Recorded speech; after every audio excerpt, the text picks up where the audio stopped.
Meantime, let's talk about some meme stocks this morning because GameStop shares, they are sharply higher. This after Friday's close. The company said it made more than $933 million by selling 45 million shares. That works out to a sale price of roughly $20.74 per share.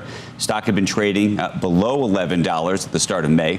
Theater chain AMC also announcing last week that it completed a $250 million share sale, and that stock up as well. I would have thought that it would have been better for an AMC because they have enormous amounts of debt. So any kind of debt that they can pay off, even if they dilute their shareholders, I mean, is not great. I mean, is better. Rough, though, right? But I was going to say for GameStop, different story. Yeah. So I'm unclear why those shares are rising the way they are. You can probably look back at Roaring Kitty for part of this, for sitting up and taking notice, for getting... Sure, but if you raise all that, I mean, but that's just a straight dilution story. Yeah, it is. Hey, Matt, Adam Aaron, who runs AMC, is a character in the What I'm Hearing world. That's the name of your newsletter. What do you make of him selling shares in the company over I guess late last week? What's that do for the company given the debt load? Does this make you feel better about the company, worse about the company? I mean, obviously there's dilution for the shareholders, but it should put them in slightly a better place than they were before. Yeah, listen, Adam has a recent history of selling shares when they get inflated or boosted by the apes, like the retail shareholders.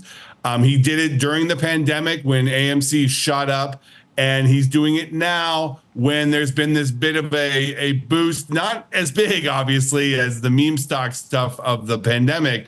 But, you know, he says it's estate planning. He says he's on the side of the shareholders.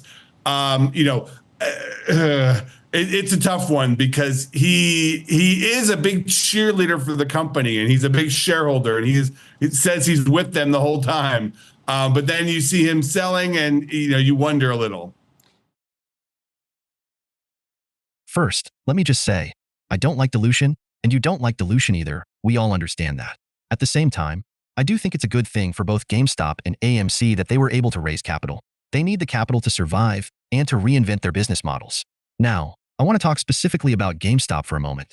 GameStop announced on Friday that they completed their at-the-market offering of 45 million shares, and the company raised approximately $933.4 million before commissions and offering expenses.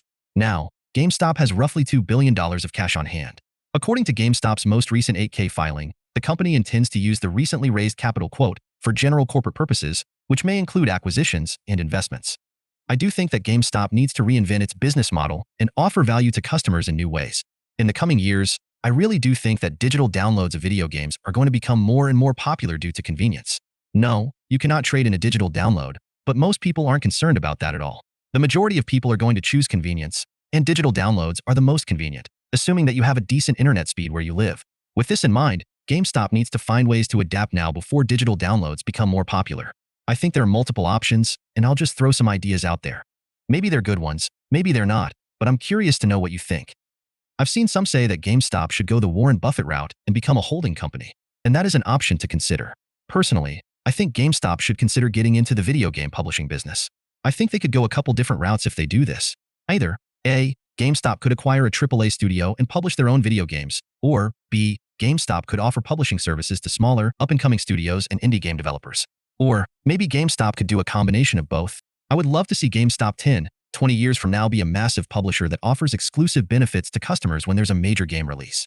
For example, if they're the publisher of a new major release, they could only offer the game for sale at GameStop locations for the first week of its release. Or maybe they could offer a discount on the game if customers buy it directly from GameStop instead of from other retailers. I don't know. The point is, GameStop needs to find new ways to provide value to customers, and I think entering the publishing business would be a great option for the company. Regardless of what happens, I want GameStop to succeed, and I'm rooting for them. Please leave a like on this video so more people will see it. And while you're down there, please consider subscribing. It's free, and you can always change your mind. Thanks for watching, and hopefully I'll see you in the next video.